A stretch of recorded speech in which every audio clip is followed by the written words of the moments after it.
your hand in the hand of the man who still the waters. Put your hand in the hand of the man who comes to see. Take a look at yourself, and you can look at others differently. Putting your hand in the hand of the man from Galilee. Every time I look into the holy book, I want to tremble. When I read about the part where the carpenter cleared the temple. For the fires in the cellars were no different fellas than what I profess to be. And it causes me shame to think I'm not the girl that I should be. Put your hand in the hand of the man who still the waters. Put your hand in the hand of the man who comes to see. Take a look at yourself, and you can look at others differently. And putting your hand in the hand of the man from Galilee. Mama taught me how to pray before I reached the age of 7. When I'm down on my knees, that's when I'm close to heaven. Daddy lived his life with 2 kids and a wife, but you do what you must do. But he showed me enough of what it takes to get me through. Put your hand in the hand of the man who still the waters. Put your hand in the hand of the man who comes to see. Take a look at yourself, you can look at others differently. Putting your hand in the hand of the man from Galilee. Put your hand in the hand of the man from Galilee.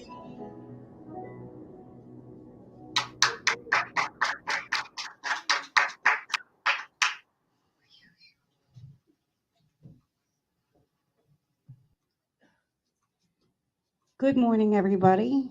My name's Tracy. I'm the secretary of the board and a member of Unity for about 10 years now. Proud member of Unity. Um, Thank you, Barbara, for such a wonderful song. Barbara Whitney. Sometimes I think that some people here make such a commitment to being here with us and being a part of us that sometimes we say thank you and it's just a routine to say thank you to people. And I just want to make sure that Barbara knows she's loved and it's wonderful to have her. Yeah, wonderful. Um, I want to welcome new listeners here. If you're a new listener and you have questions, please feel free to email Tom. Um, Tom just made a face. Um, Tom would be happy to answer your questions. And we would love to have you come here if you live close enough to stop by. Let's see. So please silence your cell phones if you haven't already. If you're here and you haven't silenced your cell phones. And now I'd like to say the daily word. The daily word is grace. Grace blesses my life in every way. If I'm feeling overwhelmed or find myself in the midst of conflict, I don't need to struggle. Grace, the ceaseless activity of the divine love, is mine to claim. This infinite source of spirit carries me through even the most challenging circumstances. It is expressing in my life right now. I need not earn grace. It is never withheld, just as water flows when I turn the tap. Saying yes to grace is all I have to do for divine life, love, wisdom, and strength to flow freely to every part of my life. Centered in grace, my thinking is clear, and I possess ample understanding, compassion, and insight. Drawing from this divine gift, I bring harmony and joy to my relationships. I move forward with renewed confidence, energy, and efficiency. 2 Corinthians 12:9. He said to me, "My grace is sufficient for you, for power is made perfect in weakness." Grace. Grace blesses my life in every way. And so I was thinking about this on the way here, and a couple things came up for me. I was thinking, we often say give people grace, and I think of it as, have understanding for them, particularly if somebody's going through a rough time. We often set the bar for people the way we think they are with us or they should be with us. And sometimes people need the bar moved down or up, depending on how we're doing. And to give somebody grace is to give them the space and understanding about that, I think. The other thing that I liked about the daily word today is when they say you don't have to earn it.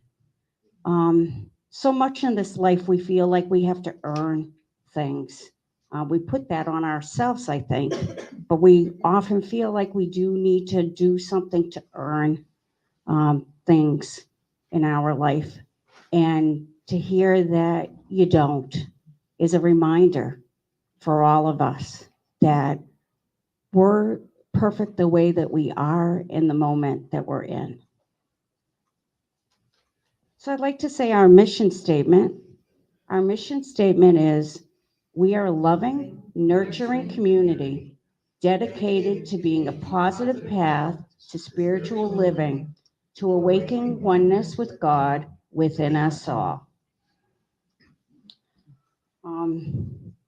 If you'd all like to check out our website, we have some wonderful things on our website right now. Information that people might feel is helpful to them. We have different things coming up I'll talk about in a minute, but I wanted to mention that we did have Friendsgiving at my house last night. And I wanted to really say to people how much that meant to me. Having people over, thank God for Linda and Charlie, because I am very slow at almost everything I do. I go in slow or reverse. That's the way it goes. And so if Linda and Charlie did not help, I think we'd have to end up postponing the service this morning because we'd have the Thanksgiving breakfast at my place. So it was very nice of them. And that's an example of how people help each other out in unity. So thank you very much. What a joy that was. Thank you. You're welcome. Yeah, we all had a really good time, and it was nice. It was very nice. Let's see. Oh, the other thing that's happening is the coat drive. For people to remember that we're having a coat drive for Operation Blessing. There's still time to bring coats here. It goes till December 16th. If you need to bring a coat here and it's at an off time, please just call us or email, and we will set up a time that we can pick the coats up. Or if you live close, we can even go to you if you have coats and you're not able to bring them. We have a donate button on our website that I'd like to mention. Well, it's a donate for Tiley. It's an app that we use. So if people want to give to the church and want to do it in an easy way, you just get the Tiley app and it's pretty self-explanatory. You can also send us a check if you like. The mailing address is Unity of the Seacoast, McConnell Center, Suite 246, 61 Locust Street, Dover, New Hampshire, 03820. And the other thing I want to really mention is Charlie has a meditation that he does once a month, the first Monday of the month at 7 p.m. It's on Facebook. It's a lovely meditation. It's a short, usually, meditation, so don't feel like, if you're busy that you wouldn't be able to see it. And it's also archived. So if you want to listen to it afterwards, that's fine. We are broadcasting on both YouTube and on Facebook. If you, what is the name of the? What? Prescribe? Subscribe. I knew I was getting the word wrong. Rachel's trying to help me, and I'm like. It will heal you.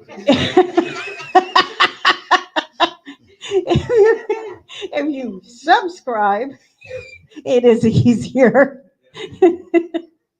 to find our service online. Talk to your minister, he can prescribe it. So I tell you, every time I facilitate, it's fun.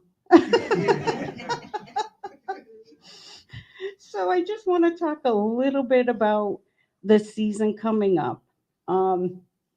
We're having a Christmas Friday before Christmas. We will have a Christmas service. It's going to be a short talk, and Barbara will then lead Christmas carols. Christmas morning, we will be broadcasting a message with Reverend Russell Highland, Reverend Sandra Campbell, and Faith Rivera. And Lynn Richard will be the facilitator for that service. It's our third year doing this tradition. After that, there will be, in January, I believe, there will be a burning bowl ceremony. And then the following week, we will have a white stone ceremony. And if you've never done either one of those, they're wonderful. You're going to want to tune in or come. At the end of the service today, following this meeting, we will be talking about our church and different things we can do, again, to help the future of our church. And now I'd like to do a tradition that we do each week, and many Unity churches do it. It's called Namaste, which is a Sanskrit word that means the Christ in me honors and sees the Christ in you, and the love in me honors and sees the love in you.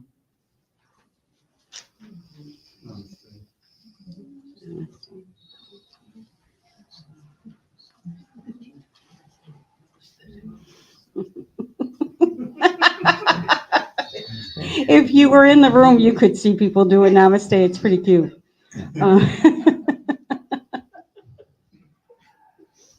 So now,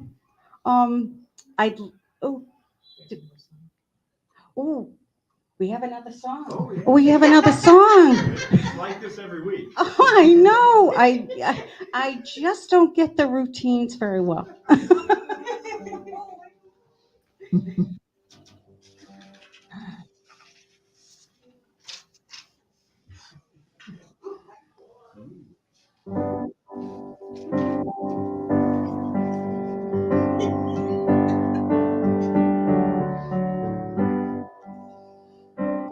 You are sacred love,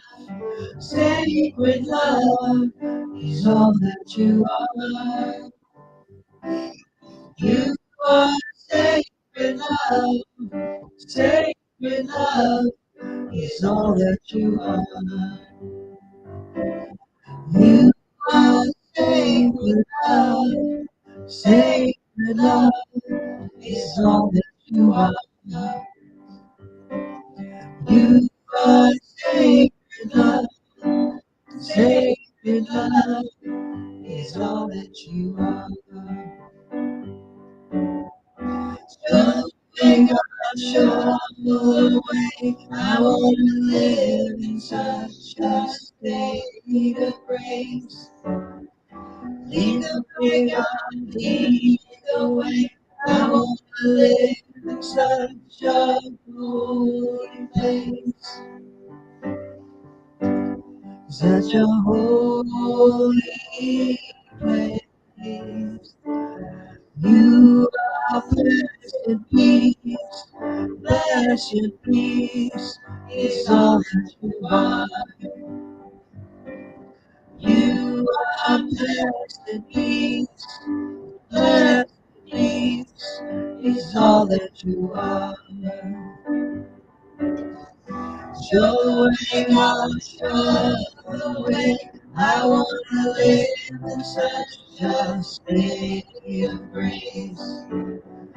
Lead the way, God, lead the way. I want to live in such a holy place.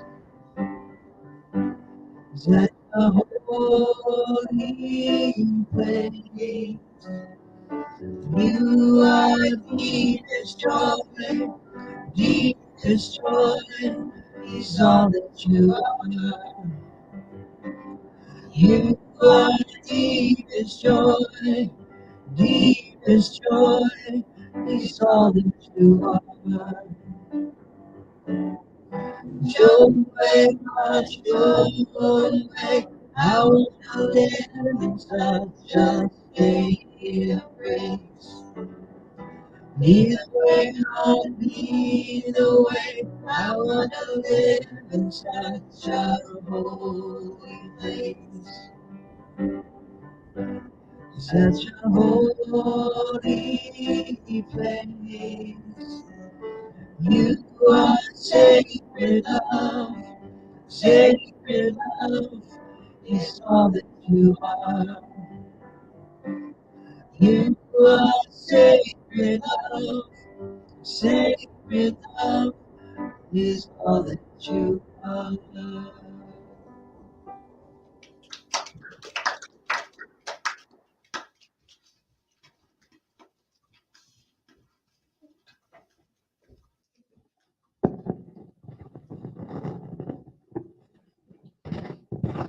Okay, so what I figure too is that I make a different mistake every time I come up to facilitate.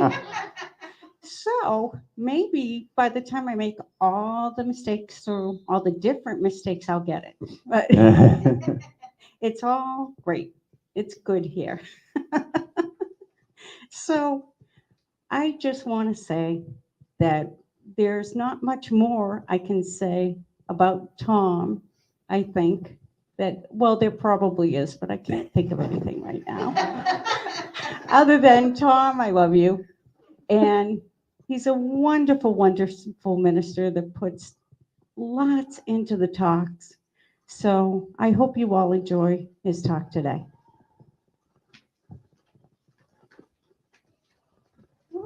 Tom. When I first started taking classes, they talk about perfection when you have your talk, when you have your sermon. And so I would get really nervous when I first started out. I was like, what's perfect? Everything's got to go off according to a hitch. We achieve perfection every week when during the natural course of everyone being themselves, we are laughing and bonding, and I don't want that perfect service that I was taught. I love this natural flow that goes to it. I hope we never get perfect, because that's the only way we're perfect. I threw you a curveball this week at my topic. Again, you nailed it. My topic is Jesus, how my perception is formed and evolved. So it's really hard to pick out a song which is kind of personal toward me. And then you said something today, which I'm glad you picked up in the Daily Word. It's not about earning or deed. It's about being and acceptance. And I'm glad you got that, because that's such a big part. So much of what we were taught growing up was about you have to behave in a certain way. You have to earn mercy. You just have to accept. And it's there for you. And I have this evolving idea of who Jesus is. As a youth, I bought into the idea that he was the only begotten Son of God. Jesus was part of the Holy Trinity. Begotten, not made. He is the only God incarnate, and we are lowly. He is perfect, and we are not, and we could never be. We were born sinners, and he died to save us from that. And I believe that because that was what I was told. I had never read the Bible as a youth, and I had not built a personal relationship with Jesus. And before I go too deep into this, I want you guys to understand that there are two types of relationship with Jesus and God. The first is that one that we start out with, the one that we were told, what we learned as truth from our family religion, traditions, or doctrines. And then the second is that which we experience, where faith and personal understanding manifest. And the most famous of these relationship shifts is Moses. He had faith in what he was told as a youth and what he was taught and what he thought he had understood. And then through a series of visions, he has an experience and builds a personal relationship with God. It happens with Abraham, happens with Jacob, happens with many, it happened with Jesus. It happened with Jesus when he had a vision, the sky opened up and he heard the voice, "This is my son, with him I am well pleased." I had a shift in a relationship from what I was taught to one that became more personal. Now, did I have visions like Moses, Abraham, Jacob, Jesus? No. My visions came in a more subtle way. It came in my own questioning and trying to understand. It came in my examination of what made sense for me and what did not work. All I knew up to the point when I walked into Unity is I had ideas, but I knew very little. I had a fascination with the man, but I could not reconcile what I was told about him or what my own evolving thoughts were. I knew he had to be a dynamic person, a dynamic speaker. I had to re-examine all that I knew and all that I was taught. And when I walked into Unity, I found that there were others, and lots of them, who were trying to understand what Jesus and God meant to them, to build what Charles Fillmore calls a practical Christianity. Practical Christianity seeks a new meaning or thoughts that allow us to use all of Jesus' ideas and concepts of God to build our own lives. Among the things I was taught as a child regarding Jesus and God, a couple things stood out which I just could not balance. I was born into sin. I was carrying the sins of my ancestors all the way back to Adam and Eve. That did not add up. I could not comprehend a loving God creating a system that was unsurmountable. Not to mention the individual strains of religions whose rules decide who goes to heaven and who does not. Why would any style of belief allow one person to go and another person not? And the other question I have, and I mentioned this in the past couple of weeks, is if Jesus was perfect and we always fall short, if he is on the level of God and we are here, and that level is unattainable by us, then how can we reconcile, you will do the things that I do and greater, if we can never attain that? My concept of God shifted from a superhuman being controlling everything from out there to the concept of God being more pure principle. And God is so much more. I don't have time to cover God in this talk as I cover Jesus. I really don't have enough time to cover all of Jesus in this talk. So I'm giving you the Cliff Note versions of what rolls through my head. But I began to look at the Bible with a critical eye. And I also read a book by Adyashanti. It's called Resurrecting Jesus. He is a Buddhist who examined his perspective of Jesus, and he sees the man in the myth. And this perspective was very important. I needed to see Jesus from an outside perspective from that which I was taught. And it's still one of my favorite books. Then came a series of books and lectures by a guy named Bharti Ardman, who's probably the premier biblical scholar of our day. And another author I turned to is a man named Marcus Borg. He's a biblical Christian scholar who re-examined his ideas of Jesus while in the seminary. Because what they taught was a historical Jesus, or what he calls the pre-Easter Jesus and the post-Easter Jesus, or the Christology of Jesus, what became of Jesus after his death, and how the church crafted the idea of Christ and Christianity. And from these and other readings, I began to understand that we have the same spark of divinity in us. Jesus was human in the same sense that we were. And we can do the things that he does because he does it from a human level. We can all attain that consciousness that he does. Am I on his level of consciousness? Of course not. I fall short a lot. He understands it like very few others. But the hope is perhaps one day I can always overcome my lower human consciousness and operate from a higher level. But I also believe that he didn't always operate from that higher level.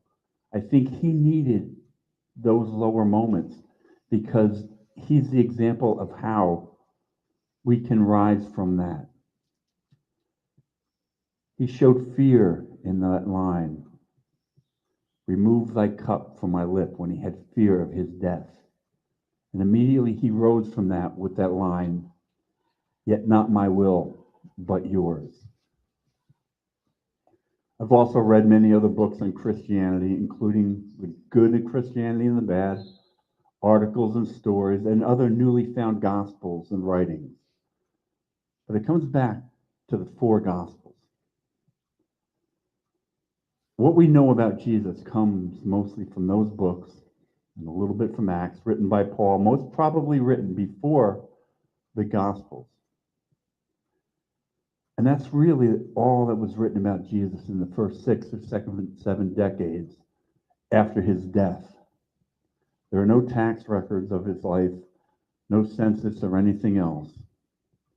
There is one more writing, though, a man named Josephus, who was a Roman writer and historian, who mentioned Jesus in a sort of nondescript way. But it's a great view from an outsider. And what he wrote is, he mentioned, about this time lived Jesus, a wise man. Indeed, if one ought to call him a man. For he was an achiever of extraordinary deeds, and was a teacher of those who accept the truth gladly. He won over many Jews and many of the Greeks.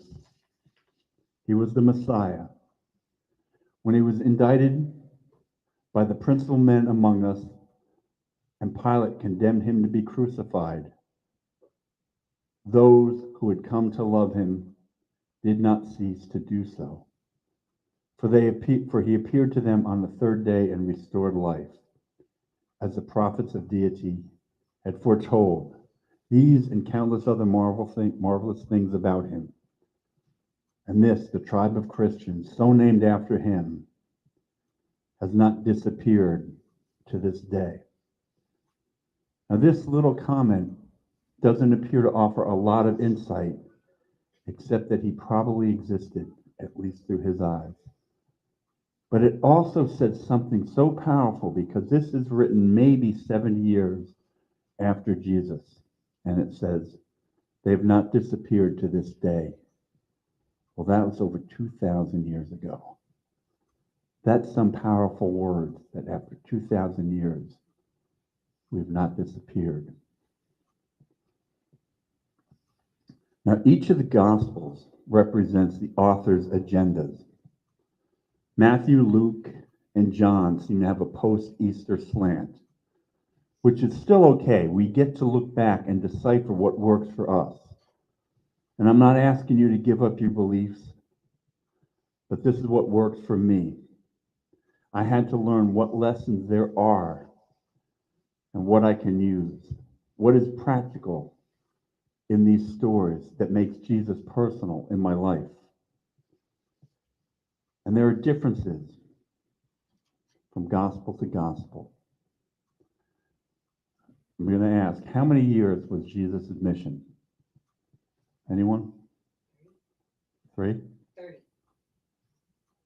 30. His mission, though, was considered. Anyone else? 3 at work? Perhaps so. In John, they have his mission at 3 years. But Mark, Matthew, and Luke have him at 1 year. Mark is the first book written, and he focuses more on Jesus being a servant.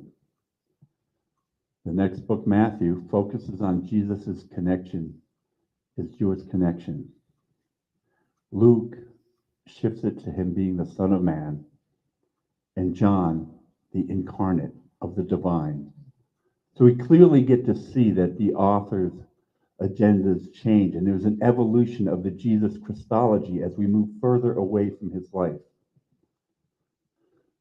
Next, we have to remember that these writings are the ones that we are left with.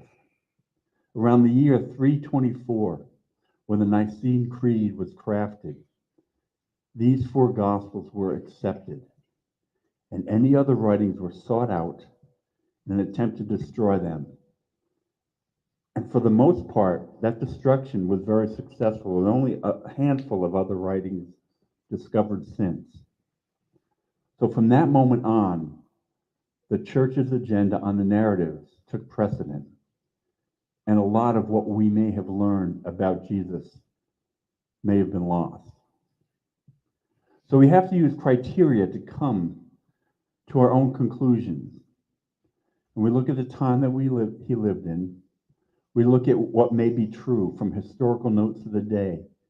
We look for factual truths and literary truths. Scholars use certain criteria to best determine what they find is factual. And we know certain events are true. We know there was a King Herod. We know there was a Pontius Pilate. We know there was a Herod Antipas.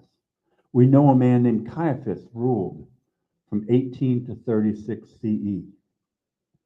We know Pontius Pilate was a very cruel person, and he lost his job for being too cruel. Imagine the cruelty you have to possess in a society that allows crucifixions for them to say, you're over the top. Another way we have of determining what is true is we look for independent sources. Most scholars try and find at least 2 independent sources, such as Luke using Mark and a source called Q. Then we look at what's plausible at the time, and we look at what was written to fit each author's agenda. Does fact matter? I'm not so sure. I think it's important to understand the lesson in the story than whether it is completely factual. And that gets us to factual versus literary truth.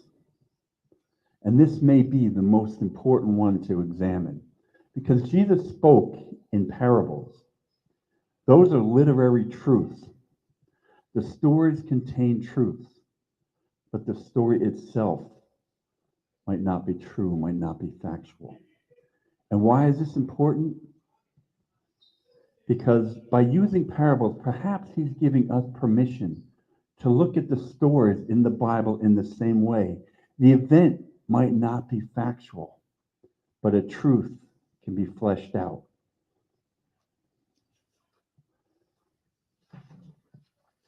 And that brings us to, we have to decide what is believable.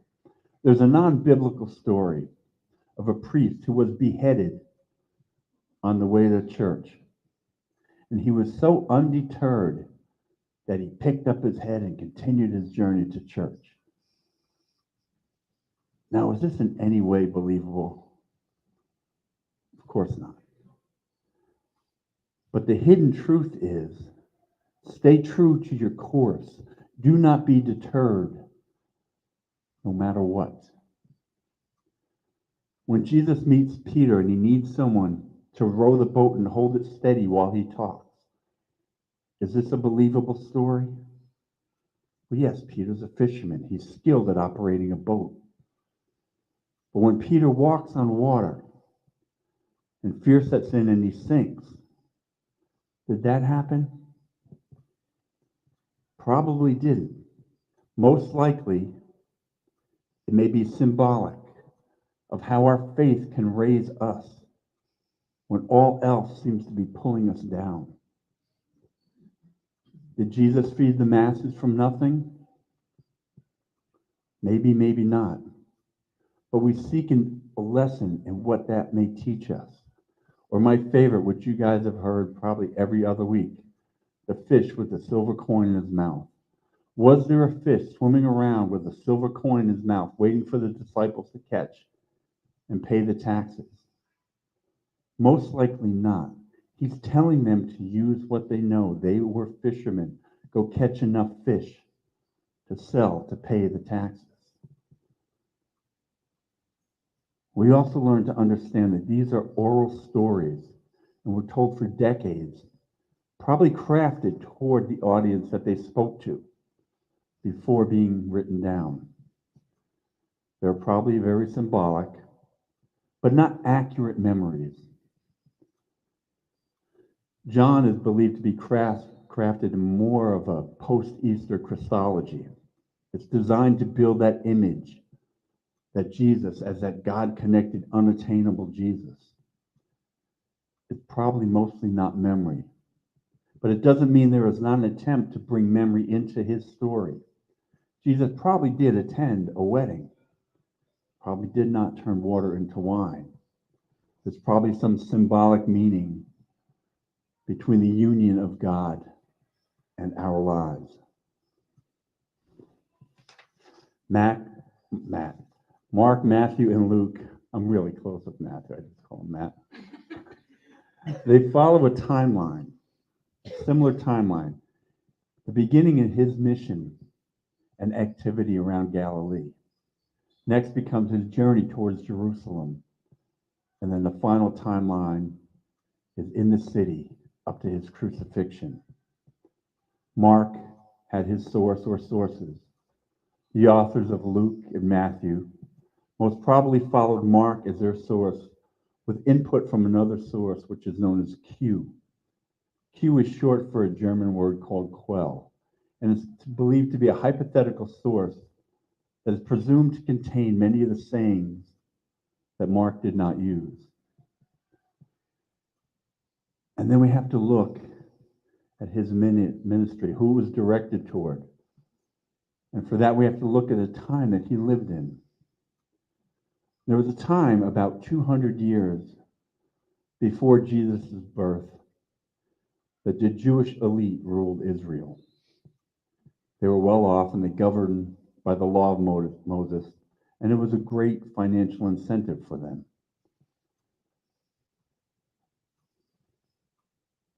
They believed in the purity rules, Samaritans, Canaanites, and really all Gentiles were seen as impure.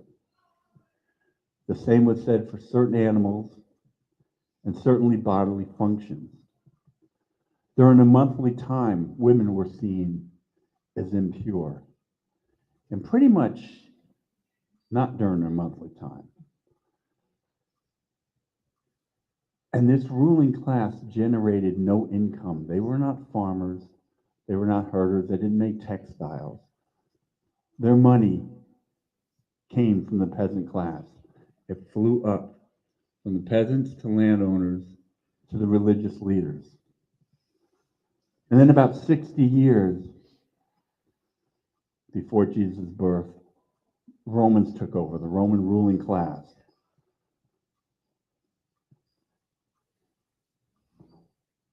And these people instilled themselves, but kept the religious leaders in place. And since governing does not produce farming, textiles, any of that, where does Rome's cut come in? Again, it filters up from the peasants. The religious leaders still had to get their cut, but then more had to be taken so Rome could get their cut. So only the people at the top made money. The rest had to pay and try and hang on. And it reached the point that many could not afford to keep their little bit of land. It was gobbled up by the larger landowners who sharecropped or just kicked them off their land. This created a horrible peasant class, a really difficult life. Herod came into power and it worsened. And by the time Jesus was born, this large peasant class was living in small towns outside the cities, hopefully producing enough to survive. And those who did not produce enough were seen as less than, or again, impure. Joseph and Jesus were probably tradesmen. They were probably laborer, maybe made furniture or pottery. The term tekton, which is loosely translated as carpenter, is more of a vague term, meaning that they worked with their hands. They were probably peasant class because if you did not own land back then, you were considered a peasant. And his mission probably started when John was arrested. The other ideas of when his mission began are probably not accurate. Most scholars believe that he was a follower of John and then stepped in to fill the void when John was arrested. That comes from Mark 1:14. After John was put in prison, Jesus went into Galilee and preached the good news of God. He didn't seek out the cities to speak.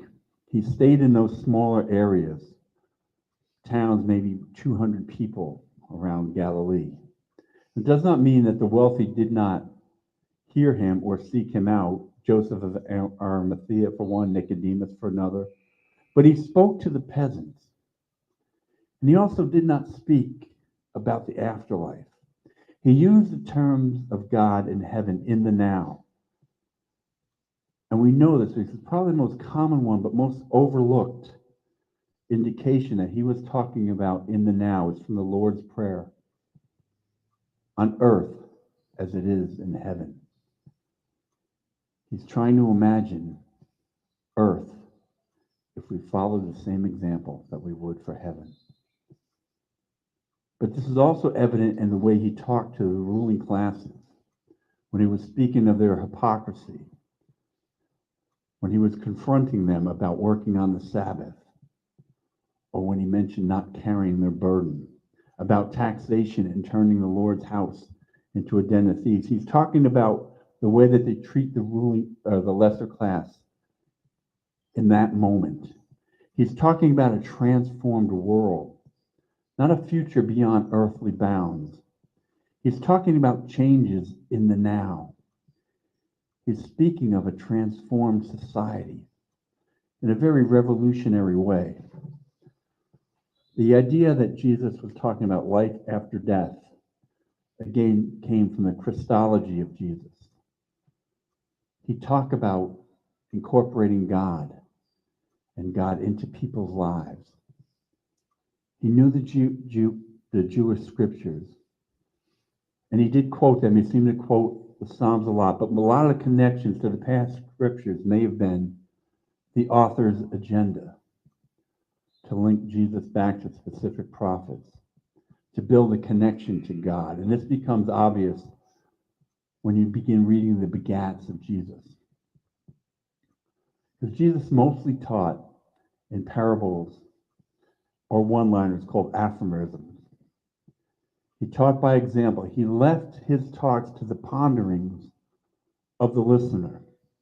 His stories were probably crafted and used many times. The Sermon on the Mount or the Sermon on the Plain are more likely a connection of his sayings brought together under the umbrella of those talks.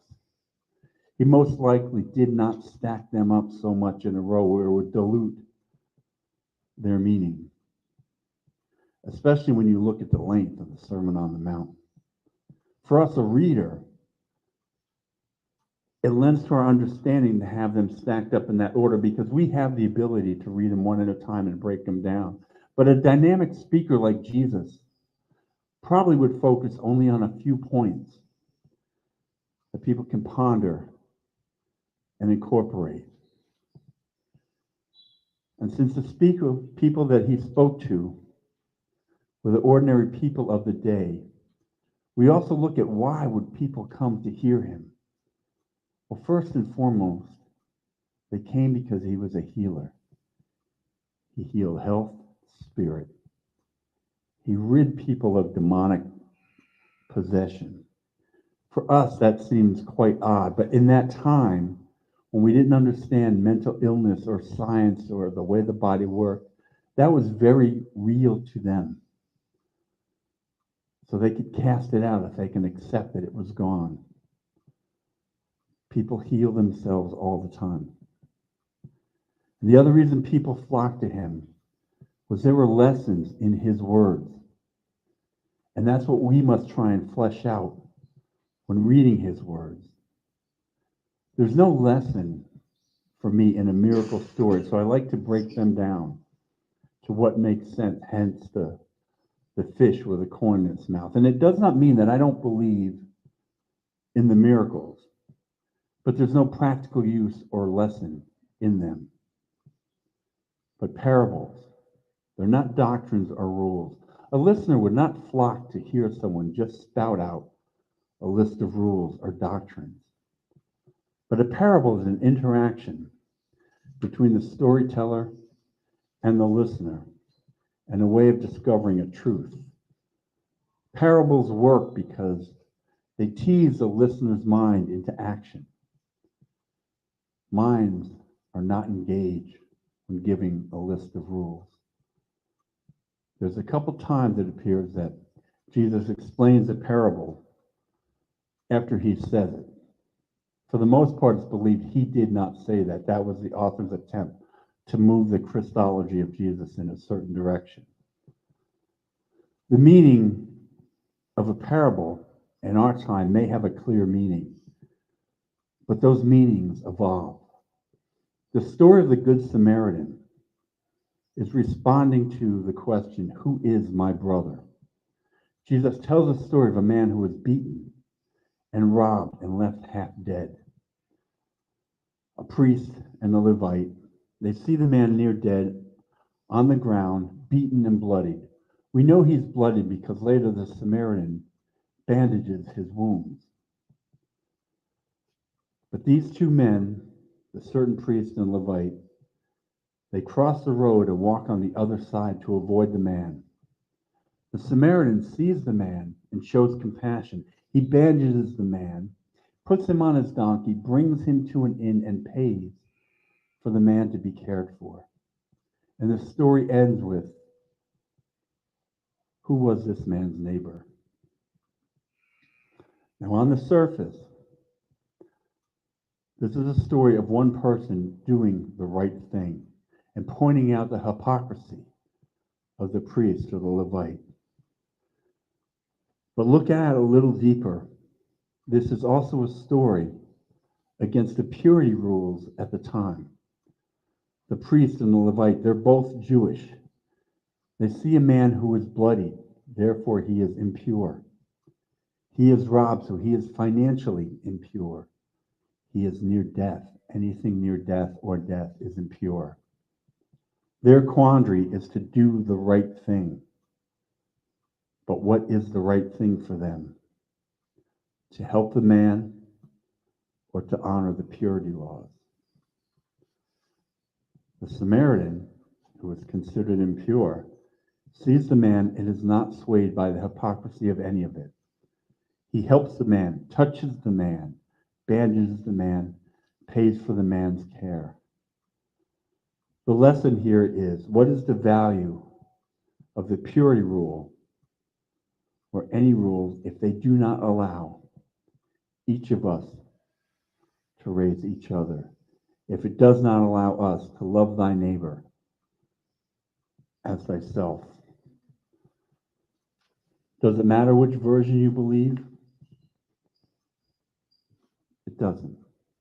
But a parable answers a question in a way that you get to be interactive in the discovery of that answer.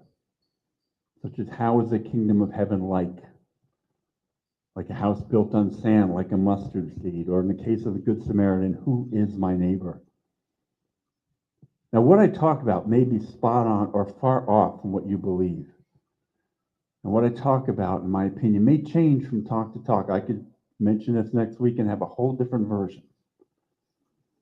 And your truth about Jesus may differ from mine.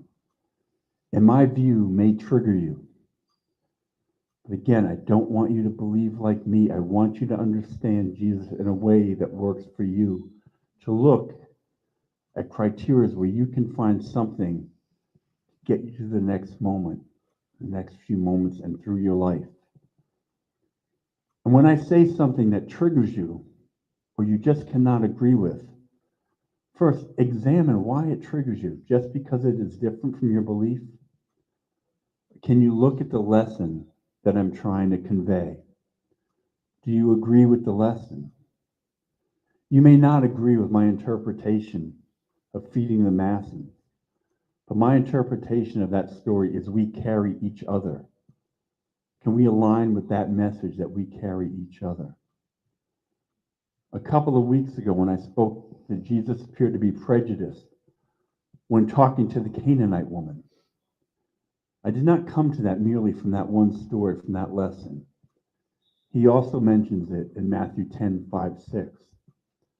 The 12 Jesus sent forth and commanded them, saying, "Go not into the way of the Gentiles, and into any city of the Samaritans enter ye not, but rather go to the lost sheep of the house of Israel." He clearly saw his mission as a purely Jewish mission up to that point. And when I mention that, perhaps it helps us to look at Jesus as not the Messiah, but someone who was teaching us to be our own Messiah. It doesn't mean I don't see him as a Messiah, but his way of doing that was teaching us to do it for ourselves. And that comes from a course that Unity teaches. But it comes from his words as well. Because he doesn't call himself the Messiah. He calls himself a prophet. He calls himself that after being chased out of Nazareth. John 4:44. For Jesus himself testified that a prophet hath no honor in his own country. But ultimately, all this talk is so you understand where I come from on this topic that we call Jesus. It does not have to mean anything to you, except that each of you get to formulate your concept of Jesus so you can find that personal meaning in his words, his actions, and his presence. What you come to terms with is how you look at Jesus and his mission. That's what you decide is your truth, and that is okay. Doesn't have to be factual truth. In fact, if your goal is to only find factual truth in the Bible, you are going to come up short a lot of the time. You know, as I opened, that my idea of Jesus is evolving. I hope yours does as well. I hope you get to use what you know and re-examine to see how he fits into your life. You know, when I see Jesus as the man, it elevates him beyond belief.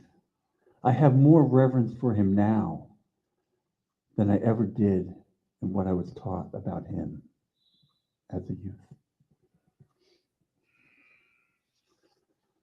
I'd like to take this to a sort of meditation, but I'll step out of the way first.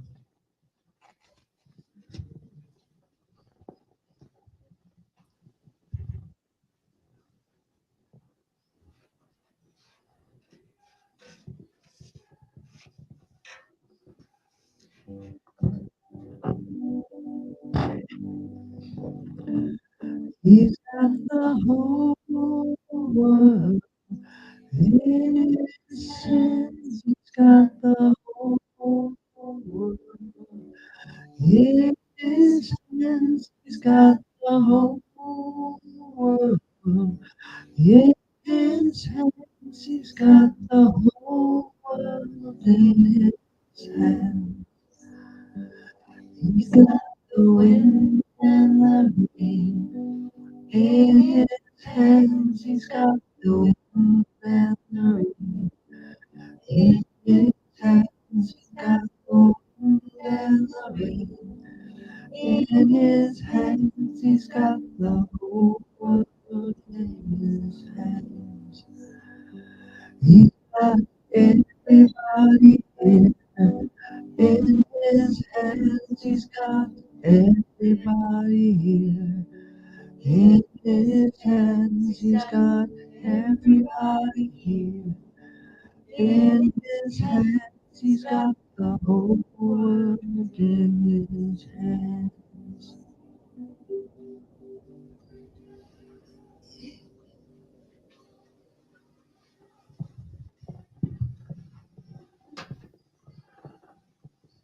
So I said sort of meditation. I'm going to read from a prayer book. Well, it's not really a meditation, but I read it this week and I just loved it. It's from the prayer book that Frank made for us. And the reason it struck a chord is a few weeks ago, I had to go through a psychiatric evaluation to get on the organ transplant list. And the psychiatrist, she just said, "You're so happy through all this." And I said, "Well, I'm just not going to let any moment rob me of each moment." So I read this last week, and it touched a similar vein. It's called Trusting Through Fear by Reverend Johannes Jimenez Hartog. She is a minister in Lake Wales, Florida. I actually reached out to get permission from her. She didn't respond, so I took that as a yes.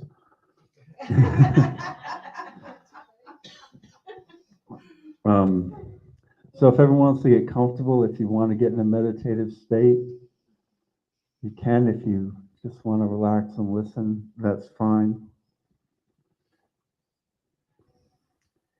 It was if I were deaf, it was if I were deaf when I was told the news. My brain could not process what my ears had just heard. The doctor's assistant called to give me the results of my breast exam. I remember her words clearly. "Unfortunately, you have cancer." I recall my heartbeat accelerating dramatically. Jack and I had been married for 5 years. We loved each other with all our hearts, enjoying a relationship close to perfect. We cared for each other with intensity, with the most important thing being making each other happy. Before I continue with my thoughts, Jack was home from work. We were scared, crying, hugging each other, and praying. Like every Wednesday evening, I was scheduled to facilitate a service at the Unity Church where I was in training. I decided to go, and I delivered my message, and I sang with passion, love, and all the joy within my heart. At the end of the service, a young woman approached me and asked, "Can you please pray for me?" I lovingly looked at her sad eyes, and I took her hands and asked, "How can I pray for you?" We sat down in a pew, and she paused and asked, "What do you say to someone who you love who's just been diagnosed with cancer?" I was stunned. I was the director of the church chaplain prayer program. I had always told the trainees that whenever they were asked to pray for someone, they would end up praying for themselves. Because that's the way God communicates in God's presence. I instantly knew that what we call God had shown up to support me. I closed my eyes. I took a deep breath. I centered myself in the area of my heart, answering the prayer request, not knowing where the words were going to come from. I told her, "Let your friend know how much you love her, that she is not alone, that God is present, and she has a spiritual guide. She believes that Jesus Christ is her teacher and spiritual companion," she interrupted, "the same as mine. Then tell her that he will walk with her every step of this process and to trust." I addressed my diagnosis principally through my faith, enriched in a wide ranging of spiritual studies, and my faith has been unwavering. Raised by loving parents who were mystic Catholics, I found their teachers captivating. They led me to deepen my spiritual search. And by the year 2007, I was a licensed Unity teacher, starting the long but rewarding journey of becoming an ordained Unity minister. I knew the illness was not witnessing the truth of who I am and that God did not create it. Through affirmative prayer, I used my innate potential for the divine healing, and I regularly affirmed, "I am a child of God. God's will for me is perfect health." I understood what was not created by God has no power over me. The night before the surgery to remove the tumor, I heard the voice of the Master Teacher Jesus, which I had often heard before. "The nightmare is over. The nightmare is over."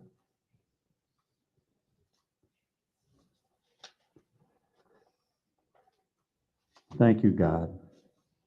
My knees buckled at the awesomeness of this assurance, but I couldn't help to say it again. Thank you, God. Thank you, Jesus. That night, I slept like a baby, knowing that my prayers had already been answered. On September 13th, which happened to be the Unity Day of World Prayer, I had the surgery. And that morning, a Unity minister and his wife stayed connected by phone with my husband and my family. Family and friends prayed incessantly. And after the procedure, the surgeon told me, "You are the happiest person I've ever operated on. You were smiling through the whole procedure." This experience has made me stronger, healthier, and more spiritual, and a persistent believer in the power of love and prayer. It taught me to be brave. Know wherever I am, God is, and all is well. When I met with that psychiatrist, she kept saying, "How are you happy through all this?" I said, "That's just who we are." And I remember after my open heart surgery and another surgery, the surgeon would come in my room before starting his day because I made him feel better about his day. I had a physical therapist who wasn't even my physical therapist. I'd met him once in the hall. He would come in before he would start his rounds because I can make him feel stronger just by being a happy person in the moment. Because he met so many people who did not want to take the next step, who didn't know how to do the work, and he didn't know how to talk to them about that. What she wrote is who we are. Don't let anything rob you of the joy of each moment. And I know we've gone over our time because it was a long talk, but I would like to do a prayer for those that are in need. So for those listening at home, if you're someone you're thinking of, type their name or initials in the comment box or just a loving emoji. For those here, if you're thinking of someone and you're comfortable, say their name. And if you're not, just hold them in the forefront of your mind. And I'm going to top my list with baby Jace. I mention him because he is less than a year old and he's going through some major cancer. I think of Ariana, Reverend Diane Robinson's granddaughter. I think of Gary. I think of many of the people that you've mentioned. Angela, Lynn at home, Frank, friends and family. We hold each of you with the affirmation that you are whole, healthy, and loved. We are perfect, born from perfection into perfection. We are childs of God, and we do not inherit illness. And so it is. Amen. I'm going to ask someone to do the collection plate for me, and we do another prayer of tithes and offerings. Who wants the joy?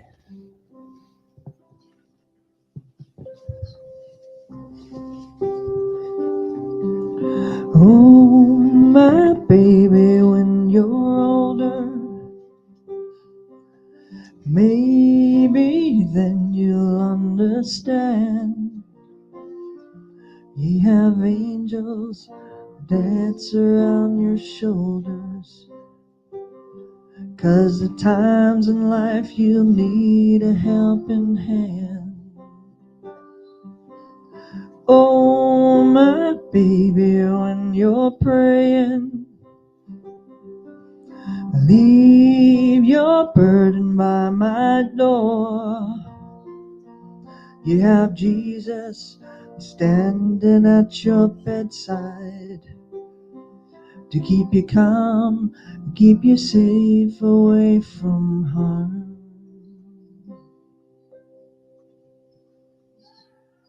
I'm going to ask you all to repeat the prayer of tithes and offerings with me. Divine love adds me, blesses and multiplies all that I am, all that I have, all that I give, and all that I receive. And so it is. Amen. And we'll close this out with the prayer of protection. The light of God surrounds me. The love of God enfolds me. The power of God protects me. The presence of God watches over me. Wherever I am, God is. and all is well, and we are richly blessed. Join us for the peace song.